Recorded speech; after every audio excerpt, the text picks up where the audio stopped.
ہر زمانے کے لوگ اپنے اپنے زمانے کے امام کے پیچھے کھڑے ہوں گے. متوجہ رہیے گا وہ کیا منظر ہوگا جب سارے ائمہ کی عدالت رہے گی, جہاں پہ جناب سیدہ ہوں گے, رسول خدا ہوں گے, ہم اپنے زمانے کے امام کے پیچھے کھڑے ہوں گے. اس امام کو یاد کرنا غیبت کے زمانے میں, اس سے ارتباط پیدا کرنا ہماری شرعی ذمہ داری ہے. لیکن افسوس سال ہر سال گزر جاتے ہیں, ہماری بزموں میں, ہماری شادیوں میں, ہماری محفلوں میں, ہماری تنہائیوں میں, ہماری خلوت میں, ہماری جلوت میں میرے زمانے کے امام کا تصور تک نہیں آتا ہے. اس سے بڑی مظلومیت اور اس امام کی کیا ہوگی کہ ہماری تنہائیوں میں, ہماری خلوت و جلوت میں, ہماری محفلوں میں, ہماری مجلسوں میں میرے امام کا تذکرہ تک نہیں ہے. ہماری شرعی ذمہ داری ہے کہ اپنے زمانے کے امام کو یاد کریں. اور میرے عزیزوں,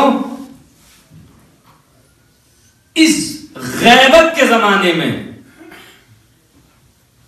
نبی امام سے روایت امام محمد تقی علیہ السلام سے, نبی امام نے فرمایا میرے بعد میرا بیٹا علی نقی امام ہوگا.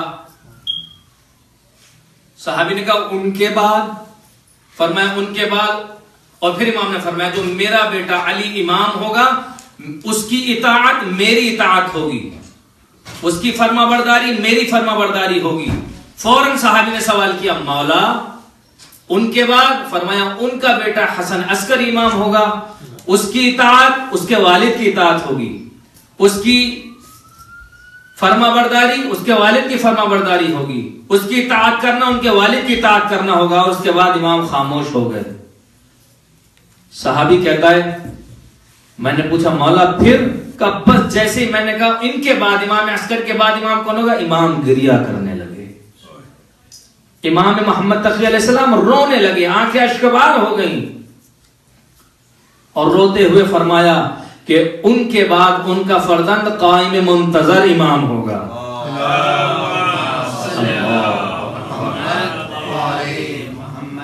کہ ان کے بعد ان کا فرزند قائم منتظر امام ہوگا.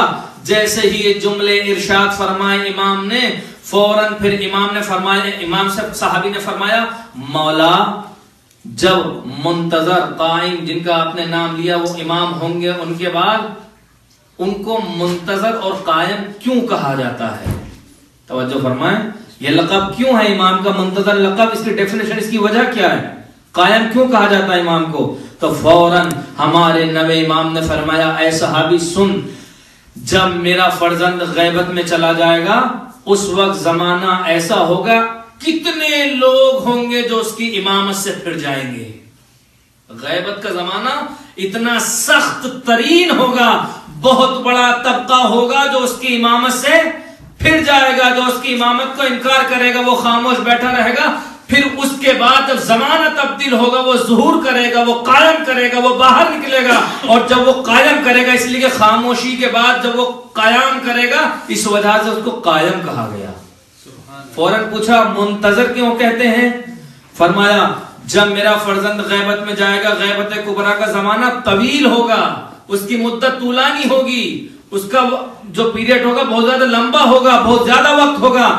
اس میں جو امام کے مخلصین ہوں گے وہ امام کا انتظار کریں گے, جو امام کے مخالفین و منکرین ہوں گے وہ امام کا انکار کریں گے. جو اس زمانے کے اندر امام کے مخلصین ہوں گے وہ امام کے مطیع و فرما بردار ہوں گے, ان کے لیے خوشخبری ہوگی. جو امام کے منکر ہوں گے اور امام کا انکار کر رہے ہوں گے اور امام سے شکایت کر رہے ہوں گے کہ اب تو آ جانا چاہیے, یہ کون سی بات ہے ظہور نہیں فرمایا اور لوگ قتل ہو رہے ہیں, دنیا میں اس طرح کا ماحول ہے, کہتے ہیں ان کے لیے ہلاکت ہوگی. بہت سخت مرحلہ ہے, شکایت نہیں کرنا چاہیے, اس لیے کہ یہ اسرار الہیہ میں سے ایک سر ہے, یہ خدا کا انتخاب ہے کہ امام غیبت میں رہیں. غیبت کے زمانے کے اندر ہماری ڈیوٹی یہ ہے کہ امام کے ذریعے سے امام سے ہم توسل قائم کریں, امام کو یاد کریں, اپنی تنہائیوں میں, اپنی عبادتوں میں, اپنے مشغلوں میں, اپنے کاروبار میں, ہر چیز میں امام کا حصہ ہو. اور میں تو ہمیشہ کہتا ہوں, یہ میری ذاتی فکر روایت نہیں ہے, آپ نے ایک نیا گھر خریدا, جس وقت آپ گھر خرید رہے ہیں اس وقت امام کے ساتھ میں عہد و پیمان کیجئے، مولا اللہ اکبر خرید تو رہا ہوں. آج آپ کو آج کے درس کا موضوع میں 3 مرتبہ تکرار کر چاہوں، غیبت امام زمان میں ہماری ذمہ داریاں. مولا یہ گھر خرید تو رہا ہوں، خرید بھی لیا، لیکن مولا یہ تب تک کے لیے ہے جب تک آپ کا ظہور نہیں ہوتا ہے. یہ میں نے اس لیے لیا، آپ ظہور فرمائیے، یہ آپ کی امانت و ملکیت ہے. پھر آپ مجھے چاہے جہاں ڈیوٹی پہ مامور فرمائیے گا، یہ آپ کی ملکیت ہے. گھر بھی آپ کے پاس رہے گا. نیت بدل گئی، اس گھر میں رہنا خدا کی قسم آپ کی عبادتوں میں وہ فضیلت عطا کرے گا جس کو آپ سوچ بھی نہیں سکتے. آپ نے گاڑی خریدی، بس نیتوں کا فرق ہے. امام سے ارتباط کرنے کی بات ہے. آپ نے گاڑی خریدی، چابی لی، جانے کے بعد کمپنی سے اس وقت امام سے عہد و پیمان کریں، مولا یہ گاڑی لے تو رہا ہوں، میری ضرورت ہے اس دنیا میں، لیکن یہ آپ کی ملکیت ہے. آپ ظہور فرمائیے، یہ حاضر ہے، میں آپ کا خادم ہوں، نوکر ہوں، غلام ہوں. یہ گاڑی میری ضرورت تو ہے، میں نے اسی لیے خریدی ہے، اس کو اسی لیے خریدا ہے، لیکن آپ ظہور فرمائیے، آپ کی ملکیت ہے، آپ کی حکومت میں کام آ سکے. اور غالباً میں ہمیشہ یہاں پہ نوجوان بچے بھی بیٹھے ہوئے، میں کہتا ہوں یہ چھوٹے جو بچے نئی نسلیں ہیں، ان کا بڑا گہرا ربط ہے امام کے ظہور سے، امام کی حکومت سے. اگر آپ دلچسپی سے سنتے رہے انشاءاللہ آگے والے دروس میں عرض کروں گا دیگر واقعات امام کی حکومت کے اندر جو رونما ہونے والے ہیں. ان بچوں کا بڑا گہرا ربط ہے. جب یہ اسکول جائیں، مقدمات شروع کی تعلیم ختم کرنے کے بعد، جب انٹر کرنے کے بعد، ہائی اسکول کرنے کے بعد انسان یونیورسٹی کی طرف جاتا ہے، BA کرنے کے بعد، اس وقت آپ کی شرعی ذمہ داری ہے. جب آپ کسی شعبہ حیات میں توجہ فرمائیے گا، بزرگوں سے میرا خطاب نہیں ہے، بزرگ بہتر جانتے ہیں، جو چھوٹے برادران تشریف فرما ہیں، اس وقت آپ کی شرعی ذمہ داری ہے، مولا میں نے میڈیکل میں ایڈمیشن تو لے لیا ہے، انجینئرنگ میں ایڈمیشن تو لے لیا ہے، حوزے میں ایڈمیشن تو لے لیا ہے، توجہ فرمائیے گا، دنیا کے کسی بھی شعبے کے اندر ایڈمیشن تو لے لیا ہے، میں پروفیسر تو بننا ہوں، لیکچرر کے لیے میں نے ایڈمیشن تو لیا، لیکن مولا اصل مقصد دنیا کی خدمت کرنا تو ہے ہی. اصل حقیقی مقصد یہ ہے کہ تعلیم حاصل کرنے کے بعد آپ اسی اسنا میں ظہور فرمائیں، آپ کی حکومت میں خدمت انجام دے سکوں. اللہ اکبر، آپ کی حکومت میں کام آ سکوں. یہ ذمہ داری ہے ہماری. آپ تعلیم حاصل کریں گے اور اس کے بعد جب آپ انشاءاللہ MBBS MD ڈاکٹر بن جائیں گے، دنیا میں رہیں گے، آپ کو پیسہ ملے گا، آپ خدمت کریں گے، اس کو کوئی نہیں چھیننے والا ہے آپ سے. لیکن آپ کی نیت ادھر تبدیل ہو گئی، اصل مقصد امام کی حکومت میں کام آنا، آپ نے انتخاب کر لیا، تو اب یہ آپ کی ڈاکٹری، آپ کی انجینئرنگ، آپ کا یہ شعبہ، آپ کا یہ پائلٹ بننا، آپ کا یہ پروفیسر بننا، دنیا میں جتنے بھی شعبہ حیات ہیں، اب یہ سب کے سب عبادت ہو جاتے ہیں. آپ کو تیار ہونا ہے. اور انشاءاللہ آگے کی مجلسوں میں عرض کروں گا، امام کا ظہور ایسے نہیں ہونے والا ہے کہ ظہور ہو جائے گا جیسا کہ امام علی علیہ السلام نے خدا کی دی ہوئی طاقت کے ذریعے سے 2 انگلیوں پہ در خیبر کو کھاڑا تھا. یہ معجزہ تھا، یہ خدا کی دی ہوئی طاقت تھی علی علیہ السلام کے پاس. امام ہمارے جب آخری امام دنیا میں آئیں گے اور ظہور ہوگا امام کا، امام حکومت نافذ فرمائیں گے، معجزاتی طور پر امام کی حکومت نہیں ہوگی. امام کی حکومت ایسی ہی ہوگی جیسے دنیا میں حکومتیں چلتی ہیں، لیکن فرق کیا ہوگا؟ اس لیے کہ جب امام ظہور فرمائیں گے، دنیا ظلم و جور سے، دنیا برائیوں سے، کثافتوں سے، نجاستوں سے بھر چکی ہوگی. جب امام ظہور فرمائیں گے، امام کثافتوں کو ختم کر دیں گے، نجاستوں کو مٹا دیں گے، کفر کا خاتمہ ہو جائے گا، عدل و انصاف نافذ ہو جائے گا.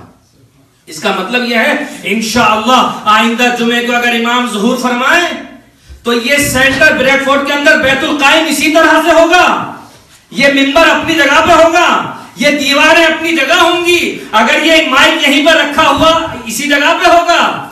توجہ فرما رہے ہیں آپ حضرات، اس میں کوئی تبدیلی نہیں آئے گی، دنیا کا نظام اسی طرح سے چلے گا. بس میں نے سمیٹ لی اپنی گفتگو، توجہ سے سنیے گا. اس کا مطلب یہ ہے معجزاتی طور پر امام حکومت نافذ نہیں فرمائیں گے، امام تشریف لائیں گے تو اس کے لیے ہمیں تیار بھی تو ہونا ہے. اس لیے کہ جب ہم روایتوں میں پڑھتے جب امام آئیں گے کفر کا خاتمہ ہو جائے گا. ملتا ہے جو مسیحی لوگ ہیں امام تشریف لائیں گے اور مصلی عبادت بچھائیں گے. چرخ چہارم سے حضرت عیسیٰ تشریف لائیں گے اور فرزند زہرا سلام اللہ علیہا جب نماز جماعت کا وقت ہوگا نماز پڑھائیں گے. اس وقت لوگوں کو توجہ فرمائیں گے، لوگوں کو اپنی منزلت آشکار کرنے کے لیے، اور جو ایک بہت بڑا عیسائیوں کا مسیحیوں کا طبقہ ہوگا جو جناب عیسیٰ کے پیچھے کھڑا ہوگا، ان کو اپنی شان امامت ظاہر کرنے کے لیے ہمارے آخری امام جناب عیسیٰ علیہ السلام سے تکلفاً کہیں گے آپ تشریف لائیے، نماز جماعت کی توجہ فرمائیے گا، امامت کرائیے جماعت کی. تاریخ میں ملتا ہے جناب عیسیٰ سارے لوگوں کے سامنے کھڑے ہو کے کہیں گے اے فرزند زہرا، آپ فرزند زہرا ہیں، میں فرزند مریم ہوں، آپ کی والدہ گرامی میری والدہ سے افضل ہیں، آپ مجھ سے افضل و اعلیٰ ہیں، آخر یہ کیسے ممکن ہے کہ میں آپ کو نماز جماعت پڑھاؤں؟ میں نماز ادا کروں گا، آپ نماز پڑھائیں گے. اب روایتوں میں ملتا ہے، توجہ سے سنیے گا، جب جناب عیسیٰ علیہ السلام امام زمانہ کے پیچھے نماز جماعت پڑھیں گے، اس وقت جب عیسائی لوگ وہاں پہ کھڑے ہوں گے یہ دیکھیں گے یہ کیا منظر ہے. اس کے بعد یہ تمام کے تمام اکثریت ایسی ملتی ہے جناب عیسیٰ کو دیکھنے کے بعد امام کے ہاتھوں پر کلمہ پڑھیں گے اور شیعہ اثنا عشری ہو جائیں گے. یہ روایتوں میں ملتا ہے، سب کے سب شیعہ ہو جائیں گے.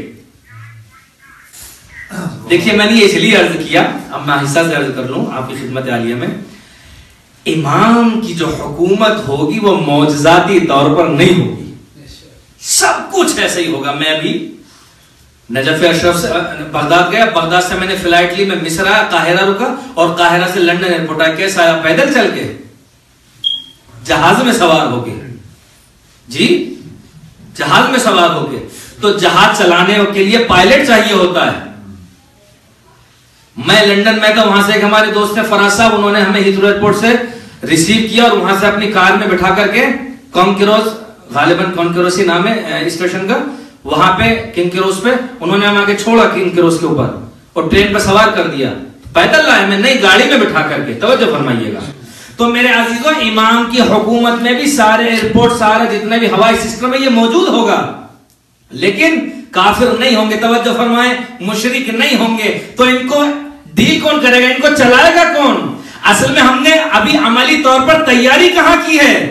امام کی حکومت میں مجھے انصاف سے بتاؤ شیعہ اثنا عشری کتنے پائلٹ موجود ہیں جو کہ مولا ہم تیار ہیں، آپ ظہور فرمائیے، آپ کی حکومت کا نظام ہم چلائیں گے. دنیا میں جو تعلیم کا سسٹم ہے، یونیورسٹیز کا نظام ہے، اس لیے کہ اب میں انشاءاللہ کسی دن بحث کروں گا اس موضوع کے اوپر کہ امام کتنے سال حکومت فرمائیں گے. کہیں پہ 40 سال ہے، کہیں پہ 70 سال ہے، کہیں پہ 1 سال ہے. کسی سب سے زیادہ جو روایت ہے وہ 7 سال کی ہے، 7 سال. لیکن علماء نے لکھا یہ والے سال نہیں جو ہمارے نوری سال، یعنی 1 سال 10 سال کے برابر ہوگا. جو سب سے زیادہ علماء کا اتفاق ہے 7 سال امام حکومت کریں گے اور وہ سال 10 سال کے برابر ہوگا. یعنی 70 سال تو کم سے کم سب سے زیادہ اس اجتماع لوگوں کا اجماع اس کے اوپر 70 سال امام کی حکومت ہوگی دنیا کے اندر. 70 سال کا جو پوری یونیورسٹیز کا نظام اس کو کون چلائے گا؟ کافر ختم ہو چکے ہوں گے. یہودی جن کا ساری دنیا پر قبضہ ہے ختم ہو چکے ہوں گے. اے علی کے شیعوں، اے امام مہدی کے شیعوں، آپ یہ بتلاؤ آپ نے عملی طور پر تیاری کتنی کی ہے؟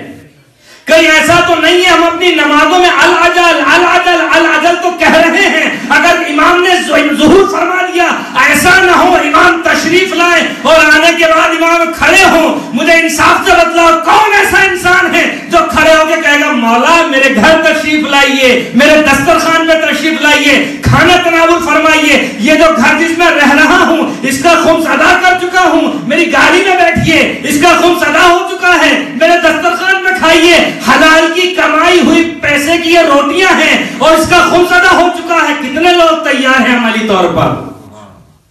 خالی العجل کہنے سے کام نہیں چلنے والا ہے. اب زمانہ ہوا ہے، بلکہ میں تو کہتا ہوں لوگ کہتے ہیں انتظار ظہور پہ پڑھیے، میں کہتا ہوں انتظار ظہور کا زمانہ ختم ہو چکا. تاریخ ساتھ جملہ دے رہا ہوں میں آپ کو اس منبر سے، اب انتظار ظہور کا وقت ختم ہو چکا. مجلس صبح انتظار پر ہونا چاہیے، اس لیے کہ صبح انتظار قریب ہے. اللہ اکبر. عزیزوں اب صبح انتظار ہے، ہماری تیاری کیا ہے؟ امام ظہور فرما چکے ہیں، فرمانے والے ہیں، بس مولا آنے والے ہیں، ہماری تیاری کیا ہے؟ میں نے کہا دنیا کا جتنا نظام ہے، چھٹے امام سے ایک حدیث میں ملتا ہے کہ جو لوگ ظہور امام کا انتظار کرتے کرتے خلوص نیت کے ساتھ مر جائیں گے اور امام کا ظہور ہو جائے گا، اس وقت اللہ اکبر امام حکم دیں گے فرشتوں کو، اور بعض روایت میں امام خود جائیں گے ان کی قبروں پر اور جا کے فرشتے کہیں گے اے امام مہدی کے مخلص چاہنے والے اٹھ۔ دیکھیے کتنا بڑا درجہ ہے غیبت امام زمان میں خلوص نیت کے ساتھ انتظار کرنے کا۔ فرشتے قبر پر آ کے کہیں گے انتظار آپ کو ہے، چاہے اسی قبر میں خدا کی نعمتوں سے استفادہ کرتے رہو، اگر دل چاہتا ہے تو کھڑے ہو جاؤ، اٹھو اور امام کے لشکر میں شریک ہو جاؤ، امام کے ساتھی و مددگار بن جاؤ۔ ایسا نہیں ہے ایک انسان انتظار کرتا رہا، دنیا سے گزر گیا، امام نے ظہور نہیں فرمایا، وہ دنیا سے چلا گیا تو یہ مفقود ہو جائے گا۔ نہیں، آپ انتظار کرتے رہیے، آپ کی ڈیوٹی امام زمانہ کی غیبت کے زمانے میں یہ ہے خلوص نیت کے ساتھ آپ انتظار کریں، آپ انتظار کریں، اپنے ارتباط کو قوی کریں، امام کے ساتھ عملی تیاری کریں۔ برحمتك يا أرحم الراحمين وصلى الله على محمد وآله